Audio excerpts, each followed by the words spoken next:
Hello guys, आज है मेरे चैलेंज का डे 8 और आज मैं आप लोगों को बताऊंगी कि मेरा जो ऑडिट था उस लड़की के साथ में वो कैसा हुआ। तो हम अप्रैल में घूम करके आए, फिर मई चला, जून चला, फिर जुलाई आए। जुलाई में मतलब वैसे तो अप्रैल से मई तक इतना कुछ काम था नहीं खास ऑफिस में। फिर उसके बाद जून जुलाई में हमारा टाइम हो जाता है, जो है वो आईटीआर का टाइम होता है, इंडिविजुअल्स का मेनली। तो उस काम में हमें लगने पड़ता है और साथ में हमें ना ऑडिट्स करना होता है। फिर उसके बाद हुआ कि मेरे को ना, अब ऑफिस में हमारे इतने खास लोग हैं नहीं, मतलब 4-5 बंदे थे जो कि लड़कियां थी, जो कि आर्टिकल थी। बाकी 4-5 लड़के ऐसे थे जो पेड आर्टिकल्स थे, असिस्टेंट जिनको बोलते हैं। तो वो थे, तो उनके साथ में हमें ऑडिट्स वगैरह करना होता था। तो ऐसा होता था कि मेरे साथ में वो सीनियर लड़की गई हुई थी जो मेरी फ्रेंड की कज़न थी, और जिनको मैं भैया बोलती थी। वो भाई वो हम पे बहुत ज़्यादा हुक्म चलाती थी, लिटरली बहुत ज़्यादा। तो हमने भी कहा ठीक है, कोई बात नहीं, अब तुम चला रही हो तो क्या, कोई दिक्कत नहीं है। हमने उसको हुक्म चलाने भी दिया, उसकी बात मानी। फिर उसके बाद मतलब मैंने आपको मतलब वो ऐसा था कि एक तरीके से वो ना पूरी टीचर बन रखी थी भाई। वो हमें कह देती थी कि भाई टीडीएस का ये है, तुम ना ये पढ़ के आना, कल मैं आप लोगों से आकर के पूछूंगी। लिटरली वो ऐसे करती थी, तो मुझे लगता था, मुझे क्या, हमें सबको जितनी भी थे भाई, सबको लगता था कि मतलब ऐसे क्यों कर रही है वो।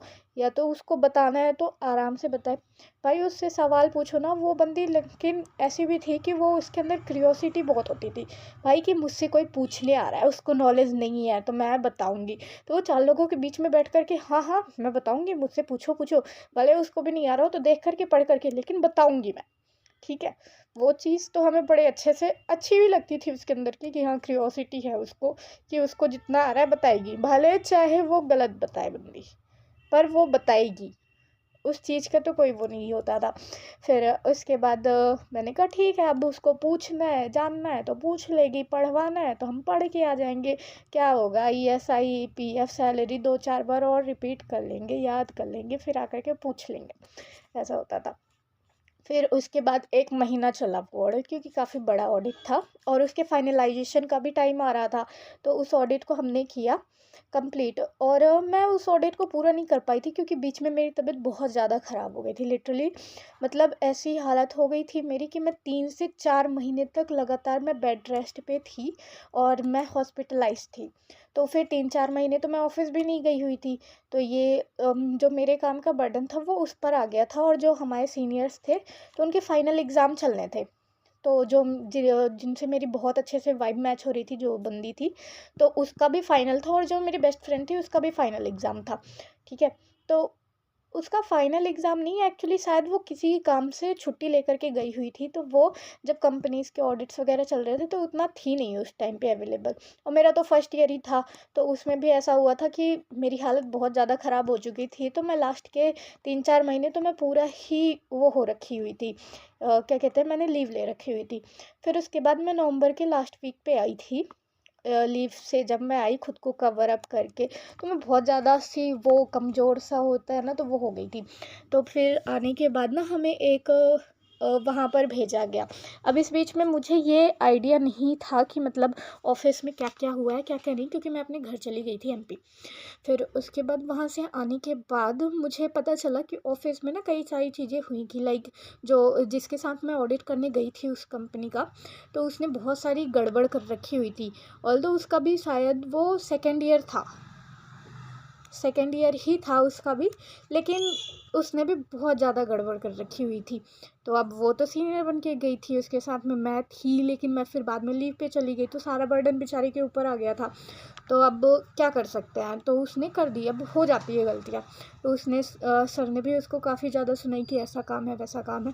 और लिटरली सर तो खुद अपने मुंह से कहते हैं, जो हमारे सीनियर प्रिंसिपल है वो लिटरली कहते हैं कि वो बंदी तो मुझे एकदम किलसा देती, इतना इतना ज़्यादा एकदम अंदर से किलसन हो जाती है ना, वो करवा देती थी भाई। क्योंकि लड़ना भिड़ना और किसी का मतलब काम इतने गंदे तरीके से हो जाता था कि वो किलस जाते थे। यहाँ तक कि मैंने भी किया है भाई, मैं भी किलसा देती थी, पर इतना नहीं किलसाया मैंने। मेरे टाइम पे तो मुझे इतना ज़्यादा सुनाया है मैंने, और एक ही साल सुना मैंने। 3 साल में मैंने सिर्फ एक ही साल में सुना, क्योंकि सेकेंड ईयर में जब तुम जाते हो तो तुमसे ये उम्मीद होती है कि अब सारी चीज़ें तुमको आ चुकी हैं, तो उस चीज़ में तुम्हें गलती नहीं होनी चाहिए। सेकेंड ईयर में तुमसे ये उम्मीद की जाती है आर्टिकल शिप के कि अब तुमसे एक भी इतनी सी भी गलती नहीं हो सकती है।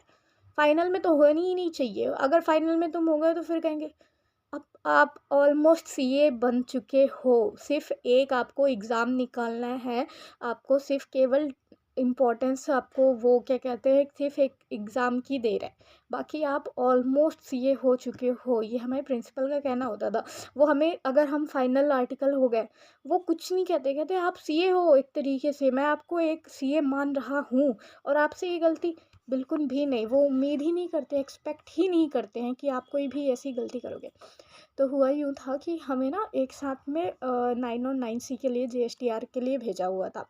ठीक है, 9 और 9C में एनुअल रिटर्न्स होती है। तो उनके ना क्या कहते हैं, एक फ्रेंड है जिन्होंने उसमें सीए के इलेक्शंस में भी उन्होंने पार्टिसिपेट किया होता, तो उनके फ्रेंड थे। तो उन्होंने गुड़गांव में, सॉरी द्वारिका में उन्होंने कोई बड़ा सा लेमन ट्री करके होटल है वहाँ पे, तो उनका ऑडिट चल रहा था एनुअल रिटर्न का। तो अब मुझे और जो जिसके साथ मैंने ऑडिट किया हुआ था उसके साथ में मुझे भेजा था। ऑल्दो हमारी नहीं बन रही थी लेकिन फिर भी हमें भेजा गया था। और लिटरली वहाँ एनुअल रिटर्न का काम करने के लिए, हमें उन फ्रेंड के काम करने के लिए, मतलब मुझे तो स्पेशली 2-2 बजे रात तक रोका गया है वहाँ पर। और काम कुछ भी नहीं, लिटरली उनके फ्रेंड्स है, उनके फ्रेंड्स का पूरा डिपार्टमेंट वहाँ पर बैठा हुआ होता था। जीएसटी का वो काम करते थे, सारा कुछ देखते थे। हमें तो ज़्यादा से ज़्यादा एचएसएन वगैरह पूरा भरने को दे देते थे एनुअल रिटर्न्स में कि ये देखो इसमें बहुत ज़्यादा दिक्कत आती थी इस टाइम पर। तो जब से जीएसटीआर मतलब रिटर्न्स में चेंजेस हुए हैं तब से एचएसएन में बहुत दिक्कत आती है। तो इस वजह से उन्होंने क्या किया कि हमें रिटर्न्स वगैरह भरने को देते थे। और भाई हमें 2-2 बजे रात तक रोकते थे वो काम के लिए। लिटरली हम 2-2 बजे तक रुकते थे कि हाँ ये काम कंप्लीट हो जाए। और फिर मॉर्निंग में जब हम ऑफिस जाते, हमारी हालत कुत्ते से भी बदतर हो जाती थी। और सर पूछते कि आप वहाँ पे 2-2 बजे तक रुके थे। हम कहते सर जाने ही नहीं दे रहे थे, वो कैसे होता। हालांकि उन्होंने पूरी सिक्योरिटी का ध्यान रखा हुआ था पहुंचाने का, क्योंकि एक बॉयज़ हो तो वो समझ आता है अलग से, लेकिन एक गर्ल हो तो वो अलग चीज़ हो जाती है, वो भी दिल्ली जैसे शहर में। तो फिर तो उन्होंने हमें रिस्पॉन्सिबिलिटी के साथ में हमें घर तक छोड़ा था। लेकिन भाई काम के चक्कर में तो हमें 2-2 बजे तक रोका करते थे, बहुत ही ज़्यादा। फिर उसके बाद ऑफिस में काम शुरू होते थे जनवरी या हाँ, फिर दिसंबर के बाद जनवरी 24 आया था। जनवरी 24 में ऐसा हुआ था कि मेरे को पहली बार दलाली का काम दिया गया था। अब दलाली का काम भी ऐसे है कि जो मेरा सीनियर प्रिंसिपल है वो मतलब अपने कुछ रिलेटिव्स होंगे या कोई भी क्लाइंट्स होगा उनके साथ में, आप ऐसा मान लो कि हाँ मतलब कुछ कैश में लेन देन होता है। तो अब उसको लेने और पहुंचाने के लिए कोई एक बंदा चाहिए। हमारे ऑफिस में जितनी बोल्ड हम लड़कियां थी ना, उतने बोल्ड लड़के नहीं थे। और थे भी तो उन पर इतना भरोसा नहीं किया जा सकता क्योंकि वो लड़के थे, ऑब्वियस सी बात है। तो ऐसा होता था कि सर स्पेशली पहले तो मतलब मेरी जो फ्रेंड थी उसको भेज देते थे।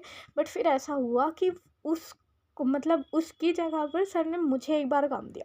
और मेरा वो काम इतनी परफेक्शन के साथ में हुआ था कि मतलब वो नेक्स्ट टाइम से हमेशा, यहाँ पर जाना है आपको, मुझे एक कॉल कर देते, यहाँ पे मेरे घर से आपको इतना उठाना है, इवन जाके ये सबमिट करना है।